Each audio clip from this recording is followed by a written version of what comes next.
Hello guys. तो हम पढ़ेंगे एग्रीकल्चर के बारे में। एग्रीकल्चर की मैं बात करूं तो सीधी सी भाषा में विज्ञान की वह शाखा जिसमें कृषि, पशुपालन, मत्स्य पालन, मधुमक्खी पालन हो गया, इसका अध्ययन किया जाता है, उसे हम कृषि विज्ञान कहते हैं। ठीक है। कृषि विज्ञान में हम आगे पढ़े सीड के बारे में। ठीक है। एग्रीकल्चर में आपको बता दिया, इसमें पढ़ेंगे हम सीड के बारे में। ठीक है। सीड क्या होता है? अगर सीड की मैं डेफिनेशन की बात करूं तो एग्रीकल्चर में सीड अलग होता है, बायोलॉजी में सीड की डेफिनेशन अलग होती है। तो मैं आपको अगर दोनों बता देता हूं एक बार के लिए।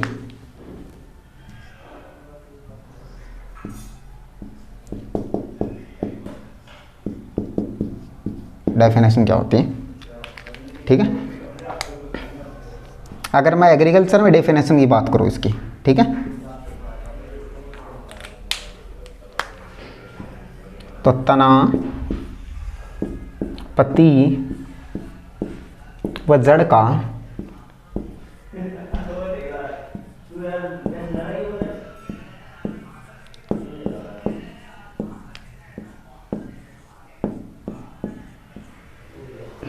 वह भाग जो अपने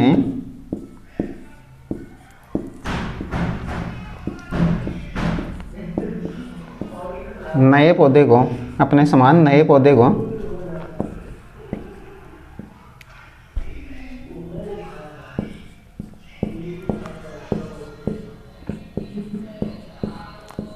वह स्वस्थ पौधे को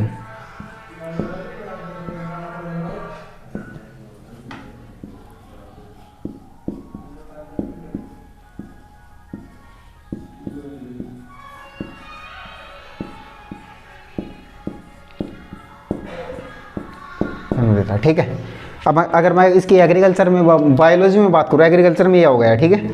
अगर मैं बायो में बात करूँ तो बायो में इसकी डेफिनेशन अलग होती है कि बीज क्या होता है। बीज एक परिपक्व बीजांड होता है जिसका सूक्ष्म भ्रूण युवा भ्रूणपोष एक आवरण से ढका होता है। ठीक है। अभी मैं बीज बताऊंगा, उसके बारे में मैं सब कुछ बता दूंगा। ठीक है। मैं डेफिनेशन बता देता हूँ उसकी भी कि बीज एक परिपक्व बीजांड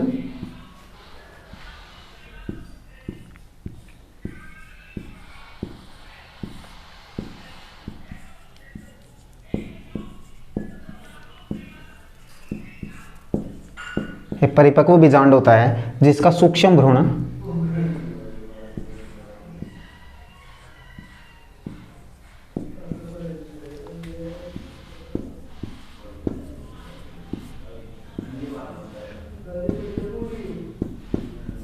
वह भ्रूणपोष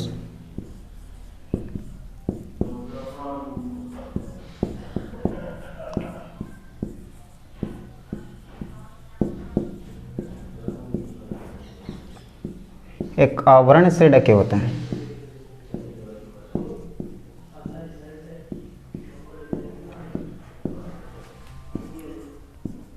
या जीवित भ्रूण वाला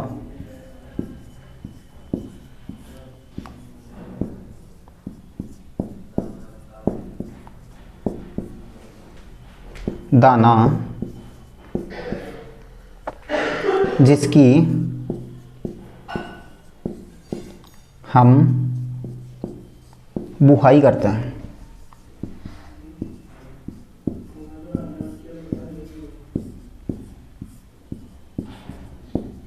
ठीक है। बीज कहलाता है। ये दोनों डेफिनेशन हो गई आपकी। कि एग्रीकल्चर में बात करूं तो तना, पत्ती व जड़ का वह भाग जो अपने समान नए पौधे या स्वस्थ पौधे को जन्म देता है उसे बीज कहते हैं। और बायो में बात करूं तो बायो में क्या होता है? बीज एक परिपक्व बीजांड होता है जिसका सूक्ष्म भ्रूणपोष, ठीक है, और भ्रूण एक आवरण से ढके होते हैं। ठीक है। या जीवित भ्रूण वाला वह दाना जिसकी हम बुआई करते हैं, बीज कहलाता है। ठीक है। अब आगे चलते हैं इसके बारे में।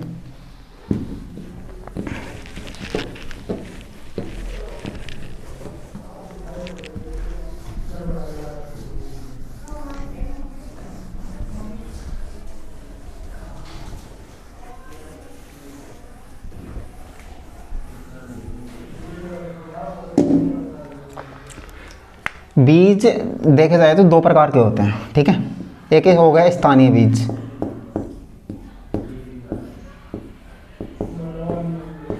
ठीक है। एक हो गया उत्तम किस्म का बीज,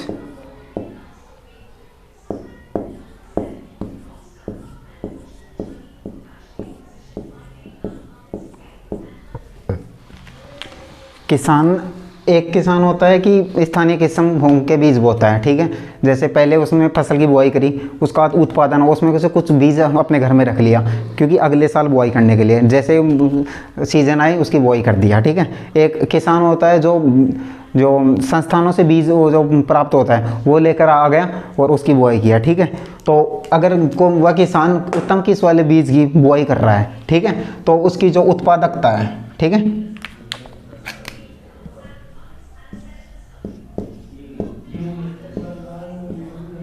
उत्पादकता है वो 75%,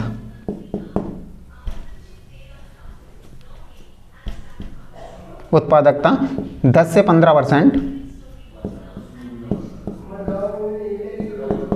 10 से 15% अधिक होती है, ठीक है।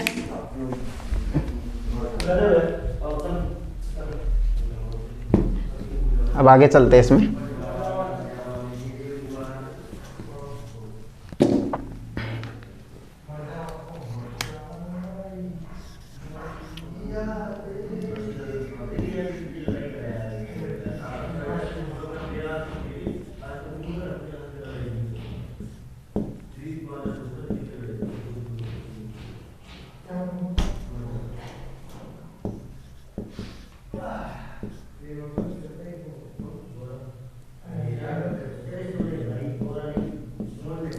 उत्तम किस्म के, उत्तम बीज के गुण, उत्तम बीज के गुण क्या क्या होते हैं, उसका पहला जो पॉइंट देखते हैं हम, आनुवांशिक शुद्धता।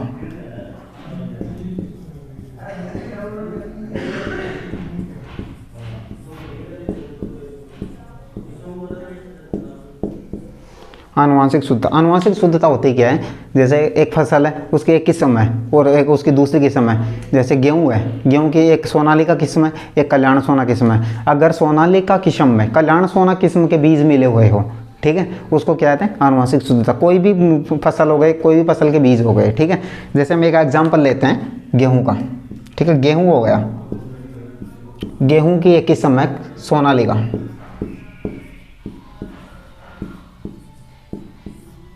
अगर उसमें कल्याण सोना एक किस्म है, ये भी गेहूं की किस्म है,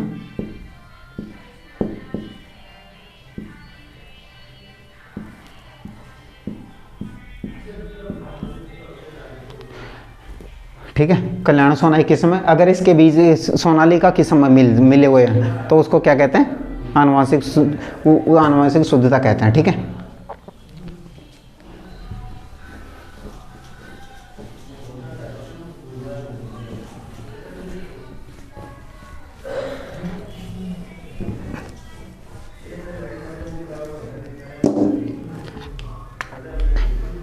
अब देखते हैं आनुवांशिक शुद्धता। आनुवांशिक शुद्धता का जो परीक्षण किया जाता है उसका ग्रो टेस्ट से किया जाता है, ठीक है।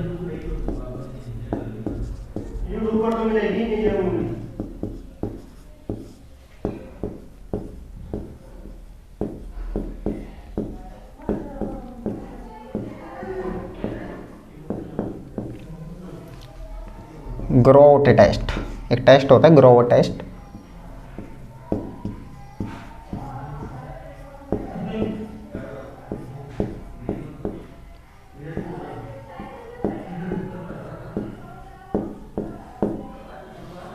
ठीक है, इससे करते हैं।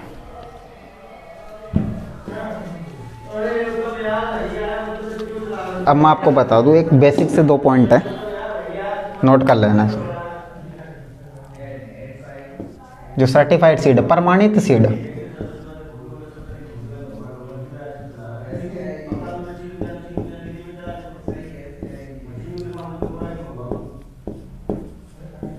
आनुवांशिक शुद्धता, प्रमाणित बीज की आनुवांशिक शुद्धता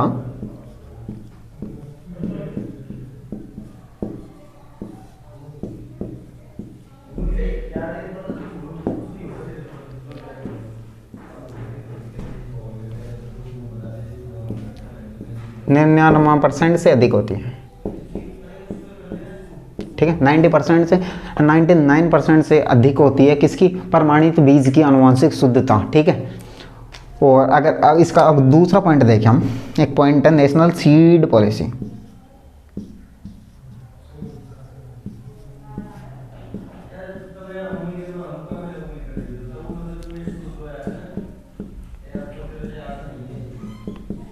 नेशनल सीड पॉलिसी कब आई थी, सन 2002 में नेशनल सीड पॉलिसी की स्थापना शुरुआत की गई थी, ठीक है। ये पॉइंट है, ये दोनों पॉइंट वैसे एक्स्ट्रा पॉइंट है, इसको लिख लेना आगे।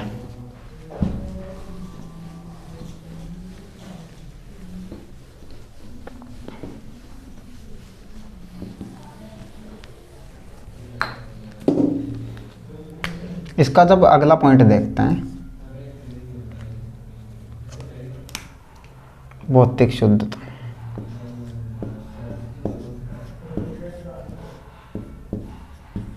ये दोनों मिलते जुलते पॉइंट भाई देख लेना,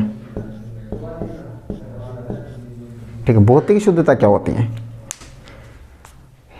बीज है, बीजों में कंकड़ हो गए, जो मिट्टी हो गई, वो डंठल हो गए, वो पत्ती हो गई, ये अशुद्धता आती है तो उसको भौतिक शुद्धता कहते हैं, ठीक है। भौतिक शुद्धता निकालने का सूत्र है, तो अब मैं आपको बता देता हूँ वो सूत्र कि भौतिक शुद्धता बराबर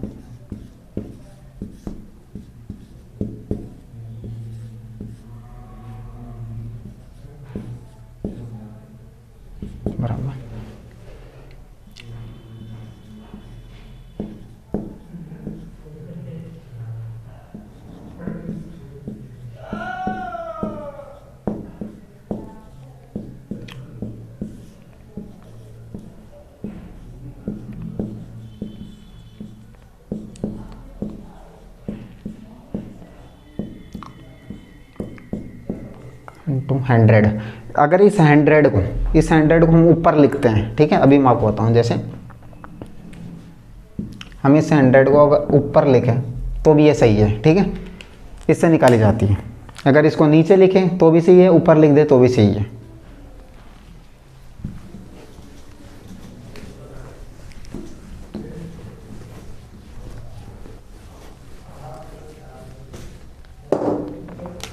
अब इसकी अंकुरण क्षमता, तीसरा पॉइंट देखिए हम,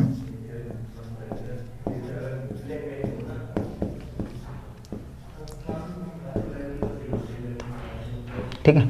अंकुरण क्षमता में आपको अगर इधर एक्स्ट्रा पॉइंट बता देता हूँ, ये बीज है, ठीक है। अगर इसको मर्दा में बोया जाता है, ठीक है, मिट्टी में बोया गया है इसको,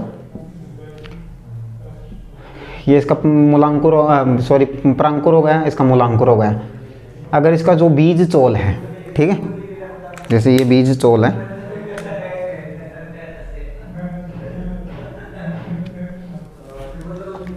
ठीक है, अगर इसका बीज चोल इस प्रांकुर के साथ ऊपर चला जाए, ठीक है, इस प्रांकुर के साथ ये बीज चोल ऊपर चला गया, जैसे प्रांकुर ग्रो करेगा ऊपर ऊपर मर्दा के ऊपर आ गया, तो उसको क्या बोलते हैं, एपीजीएल,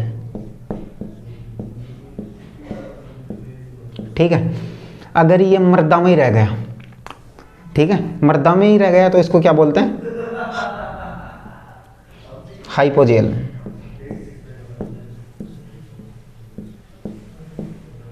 ठीक है, इसको हाइपोजेल बोलते हैं। अब आगे चलते हैं।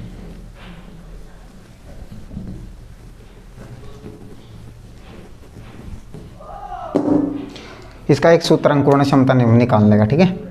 अंकुरण क्षमता बराबर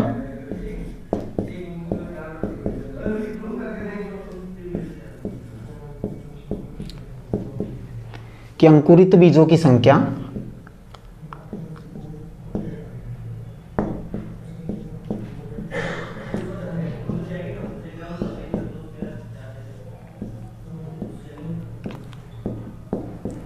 बटे हुए कुल बोए गए बीजों की संख्या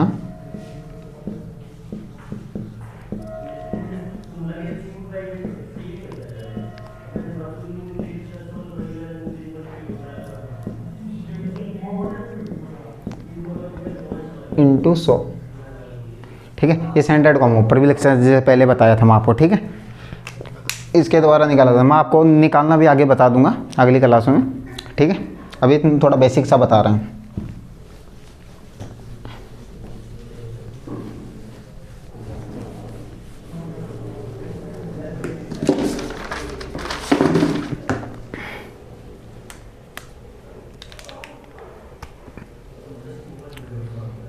इसका अगला पॉइंट देखते हैं।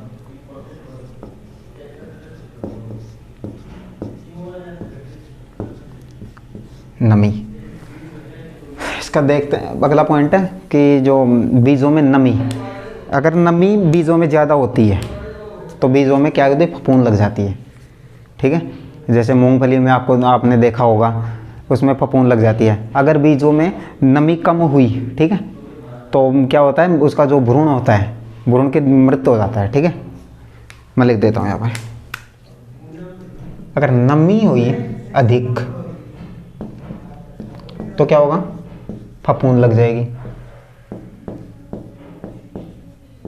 ठीक है, और अगर नमी कम हुई तो क्या हुआ, जो भ्रूण है इसका मृत हो जाएगा। ठीक है, तो इसकी जो मिनिमम, जो इसकी नमी है वो मिनिमम होनी चाहिए। ठीक है, एक फिक्स होती है, वो निश्चित होनी चाहिए। ठीक है, इसका जो अगला पॉइंट देखें हम, इसका अगला पॉइंट है वास्तविक उपयोगिता मान। ठीक है, अगला पॉइंट है वास्तविक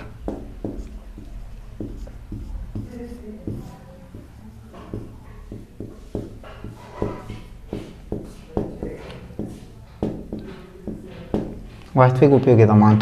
इसको भी निकालने का एक सूत्र है। ठीक है, वो सूत्र क्या है कि अंकुरण परसेंट इंटू भौतिक शुद्धता परसेंट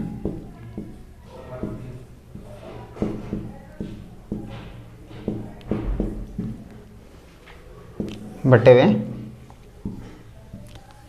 100। ठीक है, इसको निकालेगा, ये सूत्र है। अब एक चीज़ बता दूं कि बीज का वास्तविक उपयोगिता मान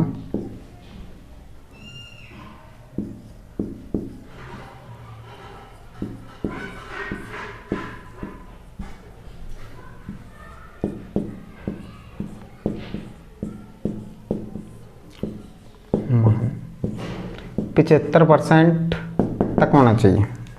ठीक है, इसका जो वास्तविक बीज का वास्तविक उपयोगिता मान अगर इससे ज़्यादा हुआ, ठीक है, इससे ज़्यादा हुआ तो अंकुरण नहीं होगा, और इससे कम हो गया तो भी अंकुरण नहीं होगा। ये फिक्स है, इतना होना चाहिए, लगभग लगभग इतना होना चाहिए।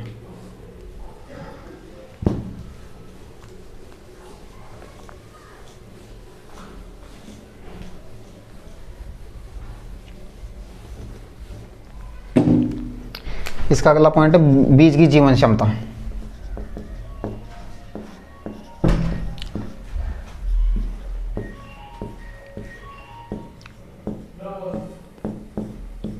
ठीक है, बीज की जीवन क्षमता निकालने की अलग अलग विधियां हैं। अगर इसमें हम एक विधि का बात करें, पोटेशियम परमैंगनेट विधि,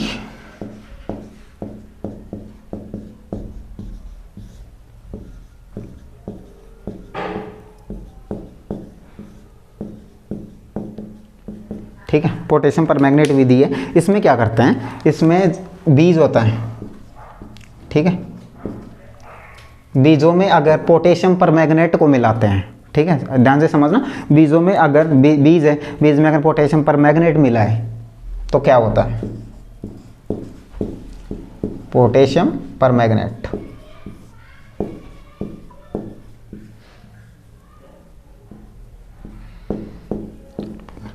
तो जो मृत बीज है,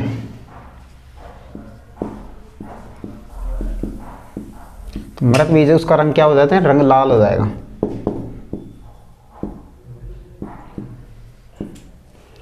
इसका रंग लाल हो जाएगा। ठीक है, ये समझ गए सब, ये उत्तम बीज के गुण होते हैं। ठीक है, अब आगे चलते हैं इसके में।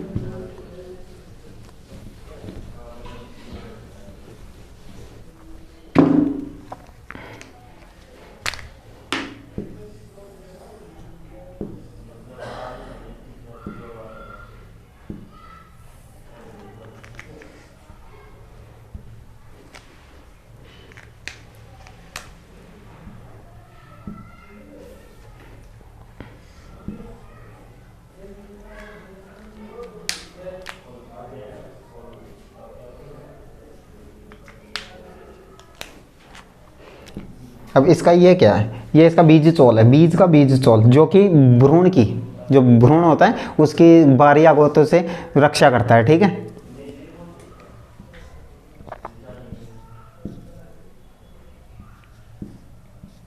बीज चोल, ठीक है।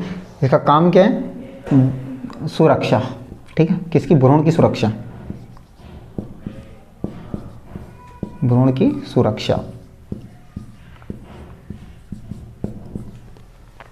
अगर ये देखें ये चीज क्या है, तो ये भ्रूणपोष,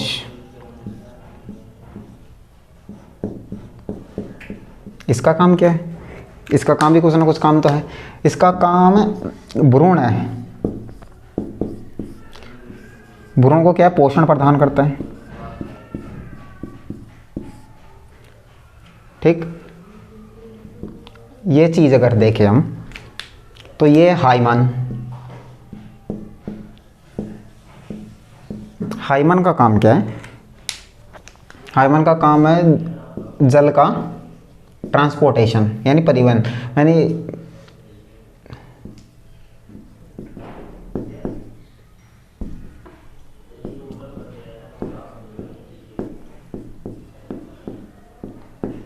जल का अंतर्ग्रहण करता है। जैसे बीज की बुआई करते हैं तो जो मृदा में जो नमी होती है वो इसके द्वारा बीज के अंदर जाती है, बाद में बीज ग्रो करता है, ठीक है।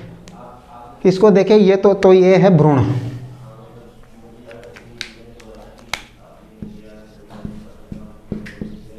ठीक है, भ्रूण जिससे नया पौधा जन्म लेता है, ठीक है। अगर भ्रूण आगे चलेगा, अंकुरण होगा भ्रूण का, ठीक है, तो दो चीज निकलेगी, तो प्रोमूल निकलेगा, एक मूलांकुर निकलेगा, एक प्रांकुर निकलेगा, ठीक है। इसको प्रीमूल बोलते हैं, प्रांकुर, ठीक है। प्रांकुर से क्या बनेगा, तना बनेगा, ठीक है, तने का निर्माण होगा, इसमें पत्तियां भी आ गई, सारे आ गए, स्टेम वगैरह। इसको देखें, ये है मूलांकुर,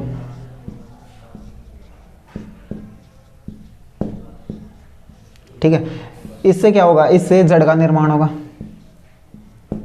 जड़ बनेगी, जो कि ये तो मर्दा के ऊपर चलता है, ठीक है, ये मर्दा के नीचे जाता है, ठीक है। तो अगले का टाइम ज़्यादा हो गया, अगली क्लास में बताएंगे और बाकी, ठीक है। Okay guys.